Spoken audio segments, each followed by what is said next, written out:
Greetings, YouTubians, and welcome back to Wayne Sharp World, and welcome to Kubey Week. If you guys watched Wayne Sharp Week yesterday, I did note that this week was going to be dedicated to the lovely brand of Kubey. Why is that? Well, to be honest, I'm always honest with you guys. Kubey reached out to me. They said, "Hey Wayne, we'd like you to review some of our knives. Take a look through our catalog. Let us know what grabs your attention." So, I did that. So, needless to say, these knives were all sent to me by Kubey. So we'll give the whole Nick Shabazz saying, we have to expect these are of the utmost quality. But you know what? This knife may kind of contradict that, and I kind of like that. We'll get more into it when we talk about it. But what I have this week is I got 3 Kubey knives for you. I picked out 3 knives. Kubey was generous enough to send me all 3 of those knives, so I'm going to be reviewing one day after day after day. Tuesday, Wednesday, Thursday. I got 3 Kubeys for you, starting with this one. This one here is none other than the Kubey KU322D. Now, I'm kind of going in order of the ones that I think got me the most excited, and this was definitely the one that I was most excited to get. And then in order, the other two, they're also both pretty good, but this one here, just aesthetically anyway, obviously I have never handled these knives before, so I was purely going off aesthetics, and this one kind of spoke to me the most. I like the wide blade, like the wide handle. We'll get into all that here in just a second, but first, let's go over some overall specs on this knife right here. We have an overall length of 8.15 inches, a blade length coming in at 3.39 inches, and a blade width of 1.4 inches. Blade thickness on this guy is 120 thousandths, with D2 steel, a drop point style blade, a flat grind, a handle length coming in at 4.76 inches, and a handle thickness of 510 thousandths, with a handle width of 1.33 inches. Handle material on this guy is G10 with your stainless steel liners. We have a liner lock locking mechanism with a very nice lockup, and a user of a right or left hand tip up carry. A weight coming in, a weight coming in at 4.91 ounces. So not a super light knife, but again, this is a knife that's kind of weird. It's when the knife is closed, it feels considerably heavier in this position as when the blade is open. The weight is kind of balanced pretty well, so I guess it's not too heavy for me. You guys already know my take on weights, unless it's a real pocket brick, which 4.91 ounces is by no means that. I'm okay with it. Some people think this would be heavier than it needs to be, but it's not really here nor there, especially when you're talking a price of $50. So for $50, you can't argue. You can't argue with it. We'll touch on that a little more at the end of the review. But now let's do some size comparisons and take a look at this beast, because it is somewhat of a beast knife. It's pretty big. Civivi Elementum, because everybody knows it, and Civivi Brazen, because I think most people know it, and if you don't, you should, because I like it. But there you go. Wow. I kind of figured it would be the same length as the Brazen, so bigger than the Brazen, so that should give you a good idea of the overall size of this knife. And I got 2 more knives, and I'm going to be very surprised. I should probably know the overall length of this knife by now, but I don't. This here is the Spyderco PM2, probably because I've never really done a review on the Spyderco PM2. But nonetheless, it's awesome if you don't know that. So, wow, okay. About the same length as the PM2, and here's the PM3, which is obviously going to be smaller. But there you go. There's some size comparisons to let you know just what we're working with today. What the camera may not show as much, and maybe it does, because it does kind of look wide on the camera as I'm watching myself film this.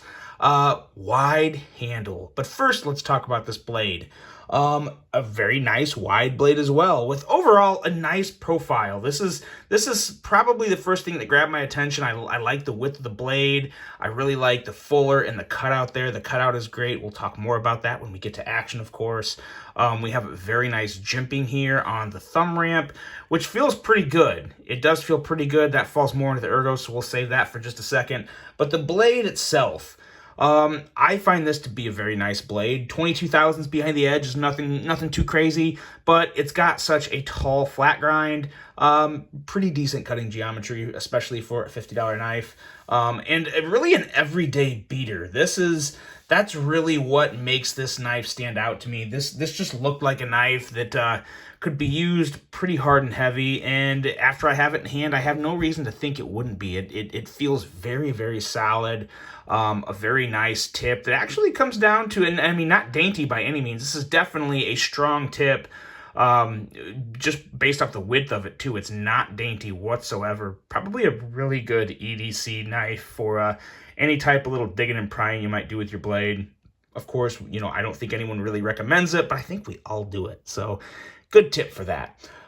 Going into the handle and ergos, for flat G10, it's pretty nice. You know, contoured always makes the handle feel nicer in my opinion, but the width of the handle really, really saves this knife. If it was thinner, it may feel, you know, a little less comfortable, but you really do get a solid purchase on this knife, and it just fills the hand very well, and especially due to the lines, the kind of just the outline of the handle with that choil. It makes for a very, very nice feel in hand. Now, the choil is good for my finger, but if it was any smaller, I would not find it comfortable. So take that for what it's worth. If you have chunky, fat, pudgy fingers, whatever you call your fingers, if you don't consider them small, they may not fit in here very well. It's really kind of a perfect fit for me. If anything, it may be just a hair too small, but I totally enjoy using it as is. Don't really have an issue. But if you have thicker fingers, you may have an issue with that choil. But you could still just kind of use the tip of your index finger to kind of get a good little pinch for any type of, you know, maybe a little detail or precision work there. Could find that useful. But the actual handle itself does feel good in hand, even when I'm not using the choil. Like I said, that thumb ramp works very well on the spine towards the end of the blade. Works very well with the handle. Good place to put your thumb. You get no hot spot from the pocket clip. That's nice, but there is going to be a common theme of a minor issue with the pocket clips from Kubey. Now, I do want to say, from an aesthetic point of view, it looks decent. It looks okay. I like that it's more of like a straight line. It's not too wavy or bubbly like some deep carry clips are. It's more of a cleaner, simpler design, if that's making sense. And it's also much lower profile, so it doesn't create any real type of hot spot. They do a nice job of flattening out the ramp before it starts to dig into your hand from just going straight up, so I like that a lot. So the issue with this clip, and it's going to be kind of the same issue with all these knives that you'll see this week because they have the same clip, to be honest. But it's not so much here. This is good. This is all good. This is good. There's a small issue back here. I got to say that. You can get it in the pocket. All these, like I said, it's the same clip. It goes over my jean hem, which I think is pretty, you know, average. It's probably the same type of jean hem most of you have on your jeans or khakis or whatever.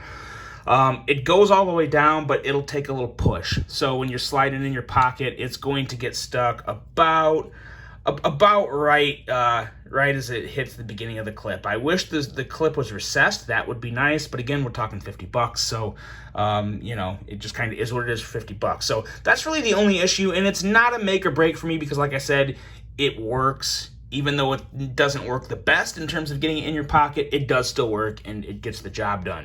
Oh, and I forgot to mention the one thing about the blade that was kind of proof that Kubey isn't cherry-picking knives here. The blade's off-centered a little. A little. To me, in terms of whether or not I would return a knife, I would not return a knife like this.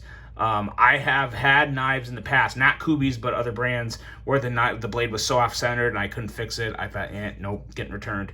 But I would accept this. It's really kind of weird that the tip, if you look at just the tip, it looks pretty much well-centered, and then it's just a little off to the show side there. So just kind of proof that Kubey is not cherry-picking the perfect, you know, knife to send me, and I like that. I like that, and I think it says a little about, you know, at least a little about Kubey's integrity and the fact that they're confident in their product. They don't expect to have a lot of problems with their knives. And to be honest, I'm trying to think here. I'm pretty sure this was the first Kubey I've ever had with an off-centered blade, and now we're talking about 1, 2, 3, 4, 5, 6 or 7 Kubeys that I've had now, and only one with this one being slightly off-centered. So that does say a lot for Kubey's quality control, and it also kind of says that, you know, again, they're not just trying to to show off. They're just picking and pulling because they're that confident in their ability and their product. So I do like that, and yeah, not a huge issue with this, especially a $50 knife that I'm going to be using pretty hard and heavy. A little off-centering on the blade isn't the end of the world. So there's that. And back to the handle now. In terms of the pivot, I like the blacked out pivot. You're going to see something different on these next two Kubey models on Wednesday and Thursday. They kind of got rid of the logo on the pivot, and I really like that. You guys know I'm not a big fan of logos on pivots, but I will say, with this blacked out, it's not nearly as bad, because it really dulls it down. You still see it there, but it's just not nearly as bad as it is on just like the regular raw pivot they put on there that's not coated. So I do like that. If you're gonna put branding on a pivot, make it quiet. Make it something that isn't too loud and obnoxious. So I like that blacked out pivot a whole lot. It also works really well with the rest of the material, as this whole knife is blacked out except for the tan handles. So I like the way the kind of the color on this knife is flowing. You don't really see any satin or anything uncoated with the exception of the edge, and you could always take a Sharpie to it or whatever if you really wanted to, but I've always thought that was kind of pointless for an EDC knife that you're going to be using. That'll eventually scratch off, and no big deal there. Of course, the Kubey logo is there too. That's not blacked out, but Kubey does a pretty good job of branding their blade. It's not too much. It's enough to get the point across, and I have no real issue with that. Lastly, in regards to the handle, I really like the access to the liner lock here. Nothing special, pretty much average run of the line, but it's very easy to disengage that. And as you saw, this knife is smooth. Very, very smooth in the terms of action. And let's talk about the action. In all honesty, it's the typical Kubey action. If you guys have ever had a Kubey, you know they have great action. It's very much up there with the Civivis, with the Kaisers, with the QSPs. They are no slouches in terms of action.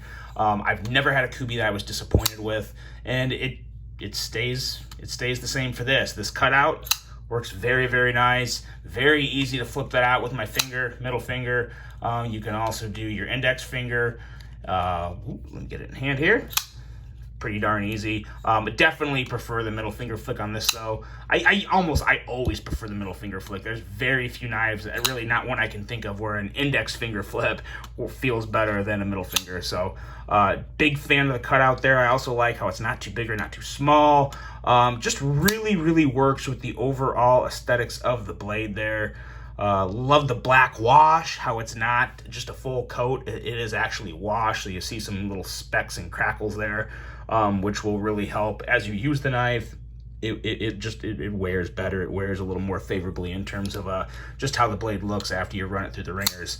But yeah, no issue with the action, and the closing action is very nice on this. This is out of the box. I haven't done anything to it. Haven't put a drop of KPL or anything in there to help it, and it just falls shut. Now granted, it's a bigger, heavier blade, so that really should be expected, but unfortunately that's not always the case. You don't always have knives that are this smooth. So very, very nice action on this guy right here. Yeah, I really, outside of the pocket clip, maybe a little wider choil, overall though, we are off to a very good start on Kubey week. As excited as I was about this knife, I'm definitely not disappointed in terms of what you're getting.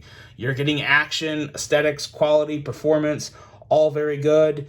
The D2, I know that doesn't do much for anyone nowadays. No one gets very excited about D2, but at $50, the price is on point. No issue with the price.